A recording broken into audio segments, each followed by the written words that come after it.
Hello mga kabibig! Welcome back sa ating bagong YouTube channel. Ito ang pinakamaingay na YouTuber sa balat ng YouTube. Ako si Kabibig, maglabag-labag na siya with evidence sa 2026. Grabe, maraming mangyayari sa 2026. And ewan ko sa inyo kung maniniwala kayo sa prediction. Kasi marami ang gusto nang makauwi si Pangulong Duterte. Marami tayo. Grabe yung panalangin natin, grabe yung Christmas wish natin, grabe yung wish natin for this new year, for this 2026, na sana ay merong tutulong kay Pangulong Duterte na, ano ba, gabayan, tulungan siya na makauwi dito sa Pilipinas. Nako mga kabibig, kung maniniwala kayo sa mga psychic, sa mga manghuhula, sa mga nagbibigay ng di umano'y mangyayari sa future, eto, pakinggan natin ang isang hula na super sikat ngayon sa Facebook, itong si Windra Fortune. So mapanood nyo later kung saan nyo siya mahahanap. Yung iba gusto mag-contact sa kanya, gusto mag-message sa kanya. Grabe yung kanyang tawag ito, yung kanyang prediction para kay Pangulong Rodrigo Roa Duterte. Malapit na ang 2028, mga kabibig. Ilang taon na lang, ano lang, mga 2 to 3 years, malapit na. Pero ang ratings ni BBM, -3. Trust ratings. Parang kinakabahan na si BBM. Parang kakabahan talaga yung maging maging manok ni BBM sa 2028 election. Pero ang chika-chika daw, posibleng liligawan ni BBM si Leni Robredo at siya ay maging vice president ni Leni Robredo. Kakayanin pa ba ni BBM na ang tanda-tanda niya? Leni Robredo, Bongbong Marcos sa 2028 daw. Yan ang chika-chika sa ibang sa ibang barangay na hindi na talaga bababa sa pwesto si BBM. Si Leni daw ang patatakbuhin niya, liligawan niya si Leni. Noon ay kontrapartido sila. Ngayon ay mag-BFF na daw si Leni Robredo at si BBM. At liligawan ni BBM si Leni na patakbuhin sa 2028 at mag-vice presidente si BBM. Naku, paano lang si Risa Hontiveros, si Bam Aquino, si Trillanes na nangambisyon din na tumakbong presidente o di kaya vice presidente. Diba? So ito kabig muna. Pag-usapan na natin itong prediction or hula kay Pangulong Duterte. Focus mo tayo kay Pangulong Duterte. Sana makauwi na siya. Depende na sa inyo, ha? Kung maniniwala kayo or hindi. So, let's watch this video, kabibig. Manoorin natin ang kaniyang prediction, mga kabibig ako. Ano kaya ang prediction ni Madam kay Pangulong Duterte? May 3 bansa daw ang magsanib puwersa para kay Pangulong Duterte. Sino kaya to, kabibig nyo? Natin kabibig, ha? Ay, hindi yan. Itong isa. Wait for our kabibig, ha? Stop share ko muna. Itong isa, nakita ko. Yung isa, tungkol kay yung Niveste. Ito kabibig na talaga. Pasensya na, narong share screen ko. Pasensya na, oy. Diba? Ito na. This is it. Makinig tayo, kabibig, ha? Ito na.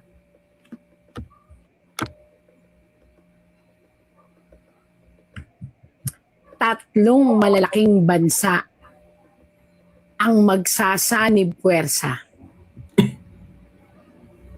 Tatlong malalaking bansa ang magsasanib na puwersa. Wow. Upang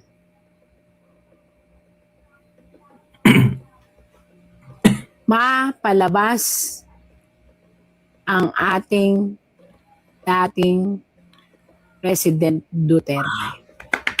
Sana magkatotoo. At susuportahan ito ng ibang mga karatig na maliliit na bansa. Ooh. Wow. Tapos? Ang kamatayan ng isang tao. Hala. Kung ito'y matutupad.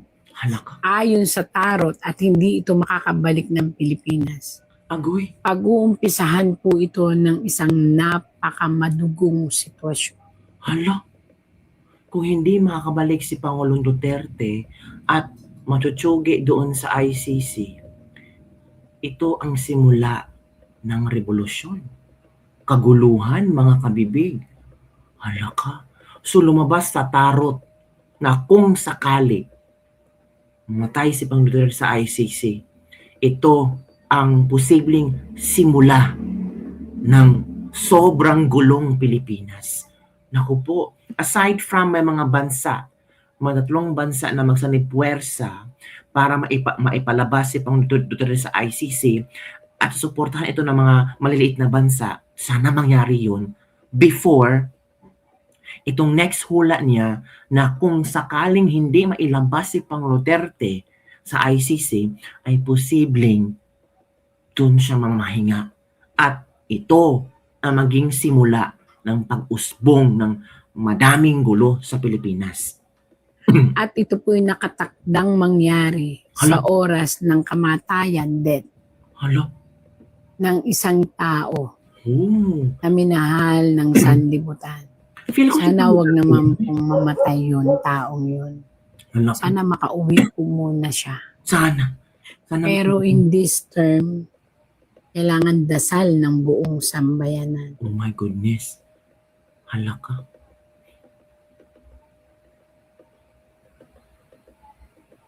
Ano pa kaya? Pagbagsak po, ito po nakabaliktad. Pagbagsak o paghina ng isang namumunong mga mambabatas, maaring alam nyo na to, ang ICC. At yun po ay naihula ko na before. Oh. Ngayon, bumalik ulit. Hala. Ang ibig sabihin po nito, mararamdaman ng ICC na napakalaking damage sa kanila ang sitwasyon ng paggalaw nila sa dating presidente. At Yun na. mula dito, magigising po sila. Yun na. Ang masaklap po sa pagkagising nila, marami na po ang magsusunuran ng mga bansa upang hindi sila arugain o tanggapin bilang isang kasanib na batas. O diba? Marami ng mga bansa ang nag-withdraw ng support ng ICC. After si Trump, pinasanction niya yung mga host doon. So medyo totoo ang hula. At posibleng marami pang maliliit na bansa, miyembro ng ICC, ang mag-withdraw sa kanilang membership sa ICC. Kasi naging questionable na kung talagang International Criminal Court sila. Nako kabibig. Iba ang karmang ibinalik ni Pangulong Duterte sa kanila. Nalilitis sa bawat bansa. At maaaring ang kahinatnan po nito, kung hindi ito palitan, ito ay buwagin. Ooh.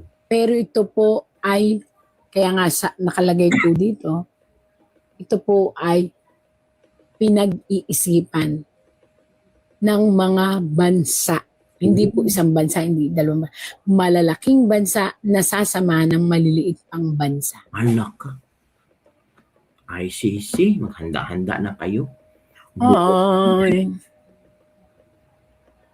Ano yan? Isang sitwasyon kung saan makikialam ang isang demonyong kapangyarihan. Ano yan? Ayan po papaliwanag ko sa inyo.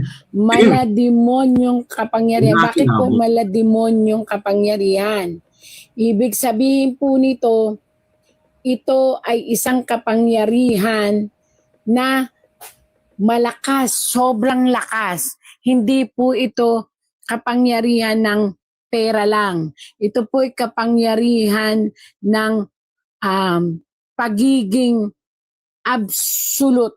Malakas na kapangyarihan po ang parating na didisiplina sa babae at lalaki.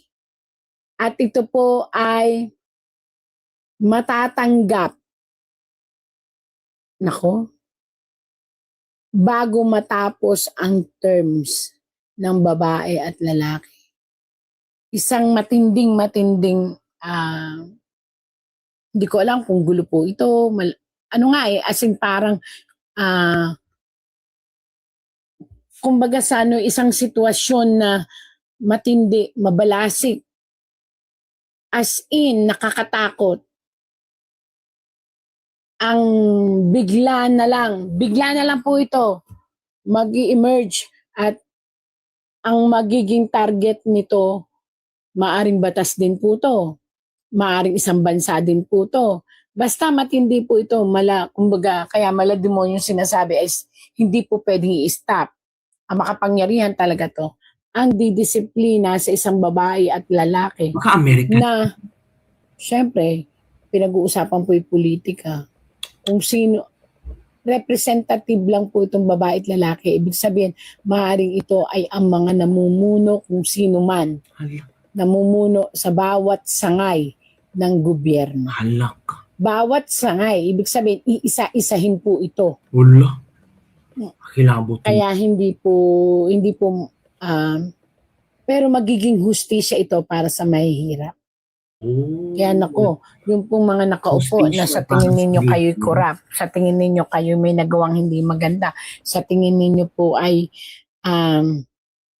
may natapakan tayo sa gobyerno. Mayroon pong parating na matinding disiplina na haharapin ng mga nagkasala. Ito po. Yun po ang nakita sa ating gobyerno ngayon. Politika pa rin. Ayan. Ano pa sa labas? Again and again, may nananahimik na bansa. Oh. Dalawa Oh. ang muling mag-iiringan. Oh. Apektado tayo dahil sa ekonomiya. Halak ka. Yan na. Maring ito'y Iran or Iraq. So yun, kabibig, narinig nyo si Madam. Pwede nyo siyang puntahan ito ang kanyang Facebook fanpage, mga kabibig. Share ko ulit ha. Ang Facebook fanpage ni Madam na pwede nyo siyang puntahan. Okay? At pwede kayo mag-message kanya at i-follow nyo siya para sa more stories, mga kabibig. Ito yung Facebook fanpage ni Madam. Kita nyo, Windra. Yan ang Facebook fanpage ni Madam. Pero continue tayo sa mga pasabog ni Madam Windra kay PRRD. Dito tayo sa gitna.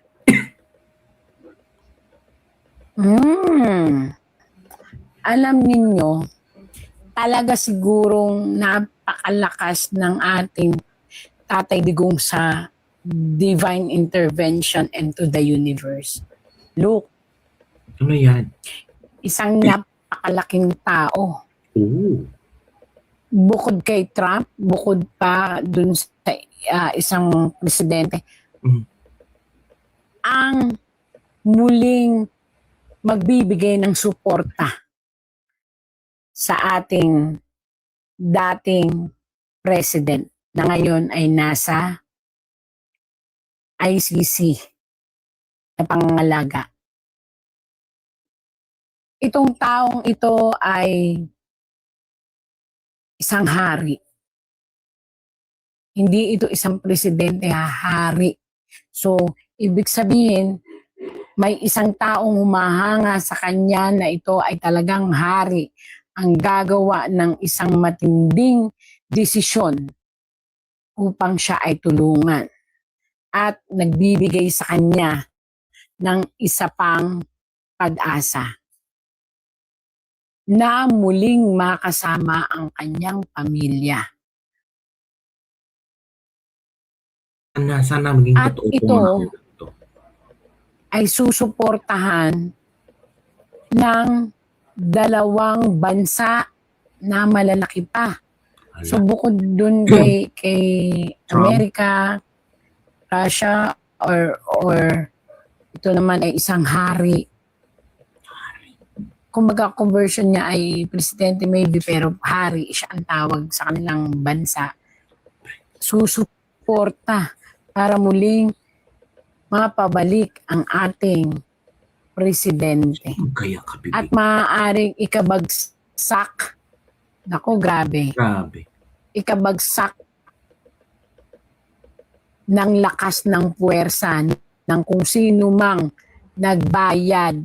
Ito ha, inaakusahang nagbayad. Bakit? Kasi may pera. Bayad.